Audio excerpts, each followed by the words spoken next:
Well, joining me now is a great friend of the program and comedian Alex Stein. Alex, thanks so much for joining me on the U.S. Report. A very Merry Christmas, Happy New Year to you and everybody. Are you in Texas today?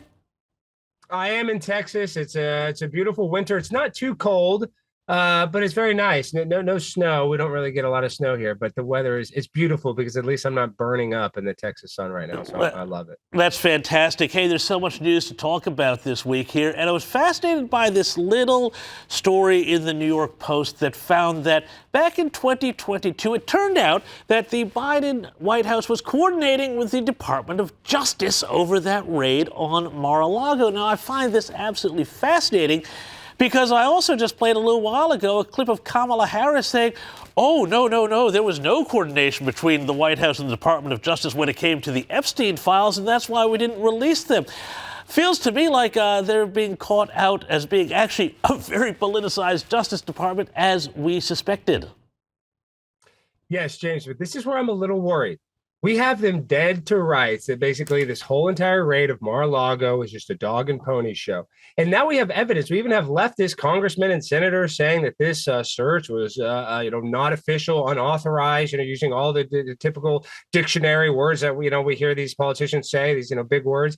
But I want to see somebody go to jail. I want to see somebody arrested in handcuffs for doing an illegal raid on our president. Like, I'm happy that they tell us all this after the fact, but I don't want to see anybody get hurt, but I want to see some people go down for their crimes against America.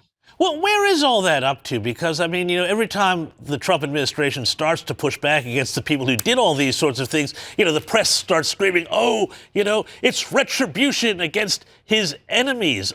There's a bunch of other sort of cases on foot around this, but I haven't actually seen any kind of results on any of them. It tells me that if the Democrats get back into power at some point, they're just going to do the same thing again.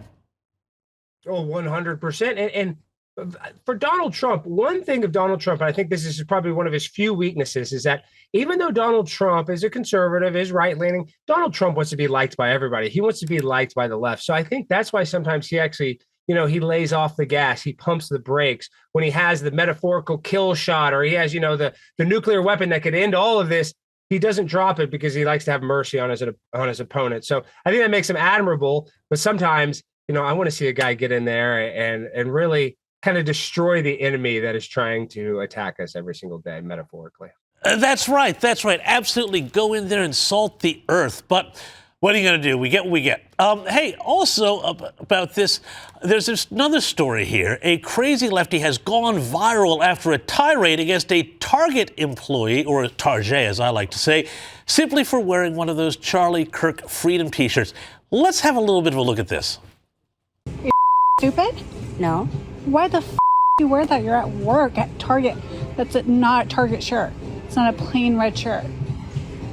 You support a racist. No, the opinion is he's a racist and you support him. That's your opinion, ma'am. And you should not be allowed to wear that. This is going to be taken above your head. That's insane. Alex, it amazes me how much the word freedom can trigger people. Or just Charlie in general. I'm in Texas right now, but I'll be going to AmFest this weekend where we'll be celebrating, Turning Point and obviously celebrating Charlie's life. But when you see these people that actually get pleasure out of making an elderly woman that's working at Target, trying to pay her bills, and she likes to represent America. She loved Charlie. It gave her joy. Just like that girl probably likes Taylor Swift, or, this person likes Bad Bunny. I don't like their politics, but I don't dislike somebody because they like them. And so that's what these people do, is like, she literally attacks an innocent elderly woman because this woman likes Charlie Kirk. But these people are disgusting, and they make you pass these fake purity tests. And if you fail them by liking Charlie Kirk, they will go and post you online and try to embarrass you. But it always works. The good guys always win in the end, because now the Target employee has $150,000 give, send, go last time I checked. So she's going to be able to go on a great vacation. So it all worked out in the end, thankfully, in this one. Yeah, well, look, that's good. But I love these people who accuse the right of spreading division themselves. But hey, let's also have a go over to New York City, my old hometown, where Mayor-elect Zohran Mamdani seems to have some interesting explanations for his policy where he wants to introduce free bus rides across the city. Have a look. We made 5 bus routes free in New York City.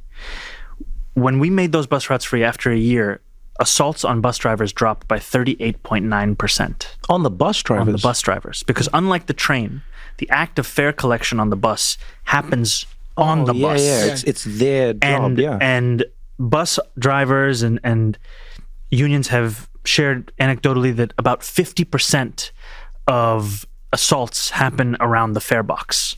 So when you eliminate the fare box, you make for a safer experience for the bus driver, for everyone on the bus. Yeah. Mm-hmm. Alex, clear this up for me. Did he just say that the great thing under his policy will be that when you take the bus in New York City, you are much more likely now to be sitting next to somebody who is so violent and unhinged and deranged that they would punch a bus driver over the fare? Yeah, no, and seriously, his math wasn't that great. So he said if they give free bus fare, that the bus drivers only have a 39% chance of getting assaulted. So you're telling me even if they pay, they have a 60% chance of getting assaulted? I mean, I don't understand this math at all. It seems like these bus drivers are going to get assaulted either way, whether the bus is free or not, because it looks like the break is a 50-50. So all I'm saying is New York City is America's greatest city. I think Mom Donnie is probably going to, obviously make the city worse, but I do not think that he can actually break a city like New York, because New York's bigger than me, it's bigger than you, it's bigger than Mom Donnie. So he's definitely going to make it worse. But New York, just like the earth, as much as we damage it, it'll come back bigger and stronger, I truly believe. That's been my experience with New York my entire life, Alex. But finally, before I let you go to maybe head up to Grapevine and look at all the Christmas decorations there, I want to get your reaction to this. Democrat Debbie Wasserman Schultz, who was asked what the bigger threat was to America, Islamophobia or Trump. Have a look at this. I think we have to focus, quite frankly, on, if we're worried about the threat to American values, on the person who's in the White House. I mean, we have a president. Oh, come on. Really? No, Is that where we're going? Come on. Yeah, I'm going there because we have a president who has completely undermined our democracy, who has. So you don't see jihad. You don't see this as a problem. What I don't see is it as a single lens problem. So jihad or Trump? She'll go with jihad. Is that right? I mean, absolutely ridiculous. And Islamophobia, obviously, you guys had a terrible attack at Bondi Beach. Those were two people, a father and son, went and killed a bunch of innocent people celebrating Hanukkah. And here in America, I'm in Dallas, Texas, and Plano, a suburb of Dallas, has one of the biggest Muslim communities in America building right in my backyard. So there is an Islamification of America.